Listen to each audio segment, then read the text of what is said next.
Only you, this black-hearted student, would make so much money off us. Miss Jessica is truly kind-hearted, serving us. In the video frame, Jessica waved at me smugly. I didn't understand where her hostility towards me came from. This was a completely unprofitable job. Even $6 wasn't enough for round-trip transportation and meals for the day. That's right. Adam's family lived in a rather remote area, and tutoring for a whole day didn't include meals. Every time, I had to find a snack stand at the entrance of the neighborhood to grab a quick bite since Jessica liked it so much. She could have this lucrative job. I wanted to see how much money Jessica could make after all this trouble. I also wanted to see how much of a breakthrough Adam could achieve with Jessica's tutoring. Without my tailored study plan, I tutored Adam solely because he approached me himself. At the time, I had just started doing part-time work and asked in a tutoring group chat if any families needed tutoring. Soon, someone added me as a friend. Teacher, can you tutor me? I see your profile says it's your first time tutoring. I don't mind that you don't have experience. Because it was my first time tutoring, I didn't quote a high price. I was very happy that someone was willing to trust me. So that weekend, I went to the address Adam gave me. After wandering around, I finally found his home, only to discover that this so-called home was just a garage rented out by someone else. Adam and his mother lived in this dark and narrow garage, filled with a damp smell of mold. I gave Adam a trial lesson.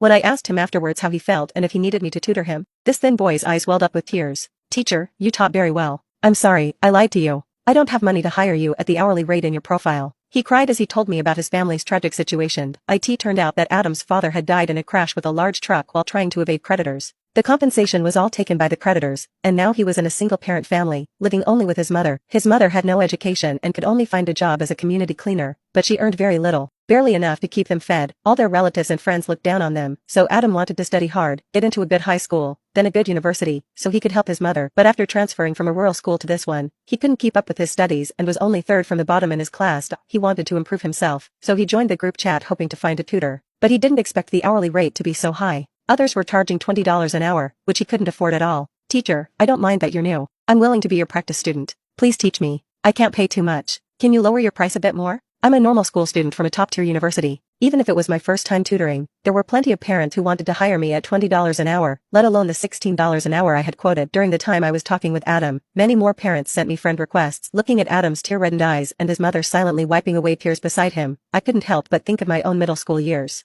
My grandmother had fallen seriously ill, and we spent all our savings to save her, nearly causing me to drop out of school. It was kind-hearted people and my homeroom teacher who helped me then, allowing me to successfully go to college. Fortunately, in my sophomore year, my father made some money in business, and our family situation finally improved. We had weathered the storm. I empathized with Adam's situation and couldn't help but soften my stance. Alright, I'll teach you. How much can you pay for tutoring? Hearing me say this, Mrs. Wilson immediately looked up, her eyes shining. $10. We can't pay any more than that. What do you think? I thought she meant $10 per hour, which I could accept, so I agreed. So the next week, I officially started tutoring Adam at his home, but when it came time to settle the payment, Mrs. Wilson only sent me $10. Mrs. Wilson, I tutored for a total of 8 hours today. It should be $80. What, $80? Didn't we agree on $10 per session? Are you trying to kill me? That was the first time we had a disagreement. Tutoring fees are generally charged by the hour. I had assumed it was $10 per hour, but Mrs. Wilson seized on this point and wouldn't let go. I never said it was $10 per hour. $10 is for a whole day, no more. Her behavior left me feeling helpless, with a lump in my throat that I couldn't express. Miss Lily, I'm sorry.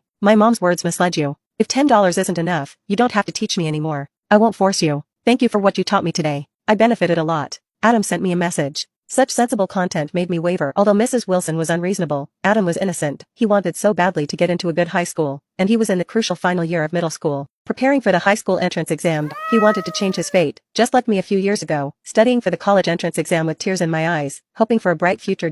My heart softened, and I chose to compromise. I told my parents about tutoring Adam. They were very supportive of me helping out. Daughter, now that our family is doing better, it's time to give back to society. Help if we can. They can just pay a token amount for the tutoring fee. My parents were kind-hearted. They even sent me local specialties from home to help boost Adam's health, but I never expected the boomerang to come back and hit me so quickly. Like father, like son. Perhaps this mother and son were playing good cop, bad cop from the beginning, fooling me into compromising. The $10 tutoring fee was already something they shamelessly begged for. Now they were turning the tables, accusing me of making dirty money. After this incident, I was in a bad mood and simply fell asleep as soon as I got back to the dorm. I had just dozed off when I heard a loud door slam. Sigh. Tutoring is so tiring. Not like some people who lost their job and are having a great time in the dorm. I opened my eyes to see Jessica looking at me smugly. What's so interesting? Is there some treasure at Adam's house that you had to push me out to be happy? I asked pointedly. Tutoring for $6 a day? I've never seen you be so generous before. You just have to compete with me on everything, don't you? I got straight to the point. Jessica and I hadn't been on good terms for a long time. She always thought I studied too seriously. Whenever she saw me studying, she would make sarcastic comments and lament how she underperformed on the college entrance exam. If she hadn't slacked off usually, she would have gotten into a top university like Harvard or Yale. She always tried to compete with me for awards and honors, and when she couldn't win, she would maliciously report me, though it never succeeded. What are you pretending for, Lily? $10 a day, would you be willing to do it without an award? Jessica said aggressively. Acting like a saint here, you'd almost move people who don't know better. Jessica's tone was confrontational, but I was stunned. What award? I had no idea what she was talking about. I listened in confusion as Jessica accused me of being hypocritical, and only then did I learn that the school and city government had organized a top 10 outstanding students competition. It aimed to find excellent college students in both character and academics. It was a city-level award with quite a bit of prestige, and there was also a generous cash prize. Having this award would give more weight when becoming a teacher and advancing in one's career in the future. I don't know how you promoted yourself, but even the principal knows you're tutoring a low-income student at a low price. Appearing to not seek returns, but actually being purely profit-driven. Hypocrites like you make me sick just looking at you. Jessica's tone was extremely disdainful. The fact that I was tutoring Adam at a low price was something Mrs. Wilson often boasted about to the uncles and aunties in the neighborhood. I think she just knows my son is smart, a genius, so she's trying to get in our good graces early, Mrs. Wilson would say rudely. The old lady next door couldn't stand it and had told me about this several times, but I didn't want to pay attention to it. I was willing to come tutor purely for Adam's sake. I basically didn't like interacting with Mrs. Wilson. As time went on, all the elderly people in that area knew me as a kind-hearted child helping Adam. Coincidentally, the principal's mother was retiring in that neighborhood. She was a gentle old lady who, when she caught me to chat, asked which school I was from. I honestly told her my school, and the old lady nodded repeatedly on the spot. No wonder, so you're from N University. I knew it. Such a good child must be excellent in studies too. Opportunities come just that coincidentally. I became a candidate in the principal's eyes, and this award was basically a sure thing for me. If I hadn't passed by the office and overheard the teachers chatting, I wouldn't have known you were so scheming. I didn't even know about this award, but you were already about to win it, Jessica said smugly. But what use is that now? Adam's family has already fired you. I'm the one helping them now. Even if the school still chooses you in the end, I'll report you, saying you never actually tutored. I believe Mrs. Wilson will definitely cooperate. I finally understood why Jessica was willing to tutor for as little as $6, just to push me out. She always had to compete with me, but I had always gone with the flow, never intending to go against her. I didn't expect that in Jessica's eyes, I had long become her archenemy.